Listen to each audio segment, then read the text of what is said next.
ஓம் சாந்தி. 14/8/2025 காலை முரளி. முரளியின் சாரம்.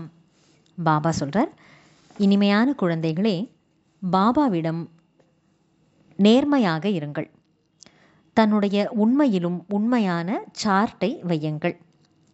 யாருக்கும் துக்கம் கொடுக்காதீர்கள்.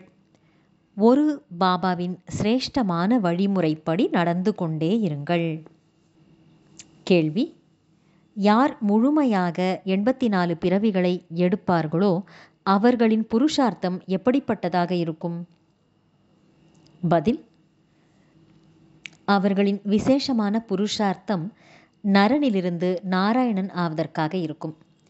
தங்களின் கர்மேந்திரியங்களின் மீது அவர்களுக்கு முழு கட்டுப்பாடு இருக்கும். அவர்களின் கண்கள் குற்றமுள்ளதாக இருக்காது. இப்போது வரையிலும் கூட யாரையாவது பார்ப்பதால் விகாரத்தின் சிந்தனைகள் வருகின்றன, குற்றமான பார்வை உள்ளது என்றால் புரிந்து கொள்ளுங்கள், நான் முழுமையாக 84 பிறவிகளை எடுக்கக்கூடிய ஆத்மா இல்லை என்று. பாடல்: இந்த பாவமான உலகத்தில் இருந்து புண்ணிய உலகிற்கு அழைத்து செல்லுங்கள். ஓம் சாந்தி.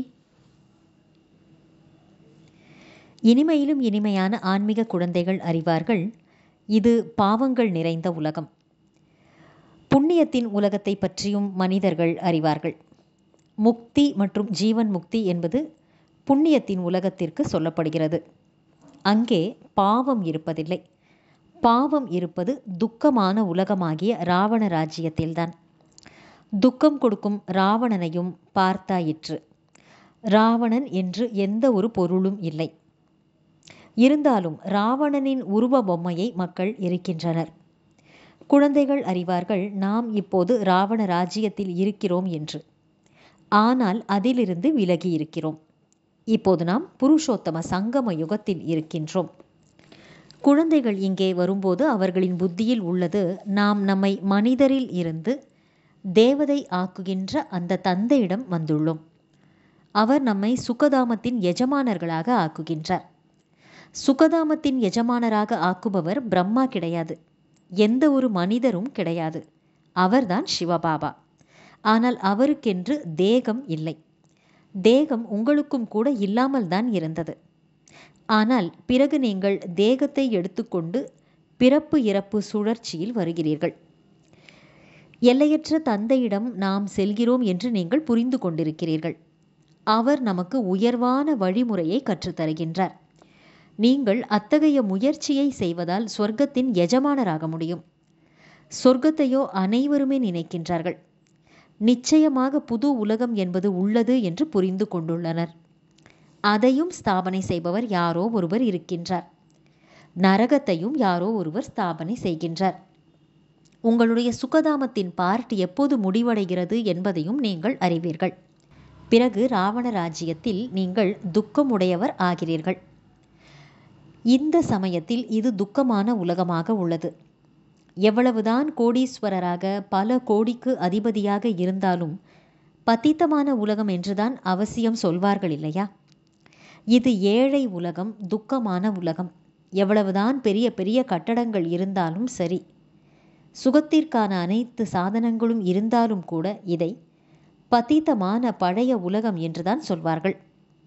விஷ வைதரணி நதியில் மூழ்கி எழுந்து கொண்டே இருக்கின்றனர். விகாரத்தில் செல்வது பாவம் என்பதை கூட அவர்கள் அறிந்து கொள்ளவில்லை. விகாரம் இல்லாமல் சிருஷ்டி எப்படி விருத்தியாகும் என்று கேட்கிறார்கள். ஹே பகவான், ஹே பதீத பாவனரே என்று நீங்கள் வந்து இந்த பதீதமான உலகத்தை பாவனம் ஆக்குங்கள் என்று அழைக்கவும் செய்கின்றனர். ஆத்மா சரீரத்தின் மூலமாக சொல்கிறது. ஆத்மாதான் பதீதமாக ஆகியுள்ளது, அதனால்தான் அழைக்கின்றது. சொர்க்கத்தில் ஒருவர் கூட பதீதமாக இருக்க மாட்டார்கள். குழந்தைகள், நீங்கள் அறிவீர்கள், சங்கம யுகத்தில் யார் நல்ல முயற்சியாளர்களோ அவர்கள் புரிந்து கொண்டிருக்கிறார்கள், நாம் 84 பிறவிகளை எடுத்துள்ளோம். பிறகு இந்த லக்ஷ்மி நாராயணரோடு கூடவே நாம் சத்யுகத்தில் ராஜ்யம் செய்வோம் என்பதையும் அறிந்துள்ளனர்.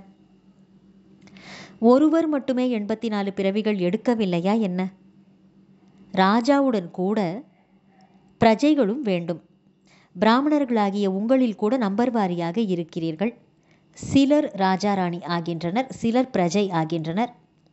பாபா சொல்கிறார், குழந்தைகளே, இப்போதுதான் நீங்கள் தெய்வீக குணங்களை தனக்குள் தாரணை செய்ய வேண்டும்.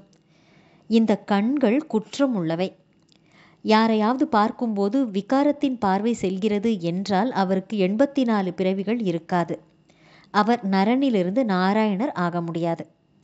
எப்போது இந்த கண்கள் மீது நீங்கள் வெற்றி அடைவீர்களோ அப்போது கர்மாதீத நிலை ஏற்படும். அனைத்து ஆதாரமும் கண்களில்தான் உள்ளது. கண்கள்தான் ஏமாற்றுகின்றன. ஆத்துமா இந்த கண்களாகிய ஜன்னல் மூலம் பார்க்கின்றது. பிரம்மாவுக்குள்ளோ 2 ஆத்துமாக்கள் இருக்கிறார்கள்.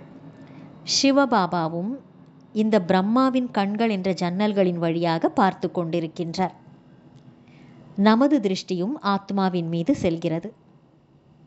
பாபா ஆத்மாக்களுக்குத்தான் புரிய வைக்கின்றார். நல்லது. தாரணைக்கான முக்கியமான சாரம்: 1.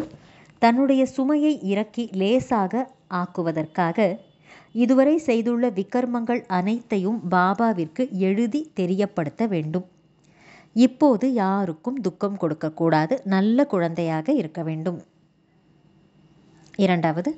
தனது பார்வையை மிகவும் நல்லதாக, குற்றமற்றதாக ஆக்கிக்கொள்ள வேண்டும். கண்கள் ஏமாற்றம் தரக்கூடாது என்பதில் கவனமாக இருக்க வேண்டும். தன்னுடைய நடத்தை மிக மிக நல்லதாக வைத்திருக்க வேண்டும். காமம் மற்றும் கோபத்திற்கு வசமாகி எந்த ஒரு பாவமும் செய்யக்கூடாது. வரதானம்: லட்சியம் மற்றும் குறிக்கோளை சதா நினைவில் வைத்து தீவிர முயற்சி செய்யக்கூடிய சதா ஹோலி மற்றும் ஹாப்பியான ஆத்மா, சதா தூய்மையான மற்றும் மகிழ்ச்சியான ஆத்மா ஆகுக. விளக்கம்: பிராமண வாழ்க்கையின் லட்சியமே எந்த ஒரு எல்லைக்குட்பட்ட ஆதாரமும் இல்லாமல் சதா உள்ளார்ந்த குஷியில் இருப்பதுதான். எப்போது நீங்கள் இந்த லட்சியத்தை விட்டுவிட்டு எல்லைக்கு உட்பட்ட பிராப்திகள் என்ற சிறு சிறு தெருக்களில் சிக்கிக் கொள்ளுகிறீர்களோ அப்போது குறிக்கோளிலிருந்து தூரமாக விலகிச் சென்று விடுகிறீர்கள். எனவே என்ன நடந்தாலும், எல்லைக்கு உட்பட்ட பலன்களை தியாகம் செய்ய வேண்டிய நிலை வந்தாலும் கூட அந்த எல்லைக்கு உட்பட்டதை விட்டுவிடுங்கள். ஆனால் அழிவற்ற குஷியை ஒருபோதும் விட்டுவிடாதீர்கள். ஹோலி மற்றும் ஹாப்பி ஆகுக, தூய்மையானவர் மற்றும் மகிழ்ச்சியானவர் ஆகுக என்ற வரதானத்தை நினைவில் வைத்துக்கொண்டு தீவிரமான முயற்சி செய்வதன் மூலம் அழிவற்ற பிராப்திகளை ஏற்படுத்திக் கொள்ளுங்கள். ஸ்லோகன்: குணங்களின் மூர்த்தியாகி குணங்களை தானமாக கொடுத்து கொண்டே செல்லுங்கள். இதுவே அனைத்தையும் விட மிகப்பெரிய சேவை ஆகும். நல்லது. இனிமையிலும் இனிமையான, வெகு காலம் கழித்து காணாமல் போய் மீண்டும் தேடி கண்டெடுக்கப்பட்டுள்ள செல்லமான குழந்தைகளுக்கு தாயும் தந்தையுமான பாப்தாதாவின் அன்பான நினைவுகள் மற்றும் காலை வணக்கம். ஆன்மீக குழந்தைகளுக்கு ஆன்மீக தந்தையின் நமஸ்காரம். ஆன்மீக தந்தைக்கு ஆன்மீக குழந்தைகளின் நமஸ்காரம். அவ்யக்த சமிக்கை: சகஜ யோகி ஆக வேண்டும் என்றால் பரமாத்மா அன்பின் அனுபவசாலி ஆகுங்கள். மாஸ்டர் ஞானம் நிறைந்தவர். மாஸ்டர் சர்வசக்திமான் என்ற நிலையில் நிலைத்திருப்பதன் மூலம் விதவிதமான கியூ வரிசையில் காத்திருப்பதை விட்டு வெளியேறி தந்தையுடன் சதா சந்திப்பை கொண்டாடக்கூடிய ஆர்வத்தில் தன்னுடைய நேரத்தை ஈடுபடுத்துங்கள். மேலும் அன்பில் மூழ்கிய மனோநிலையில் இருங்கள். அப்பொழுது அனைத்து விஷயங்களும் சகஜமாக முடிவுக்கு வந்துவிடும். பிறகு உங்கள் முன்னால் உங்களுடைய பிரஜைகள் மற்றும் பக்தர்கள் கியூ வரிசையில் வந்து நிற்பார்கள். நல்லது. ஓம் சாந்தி.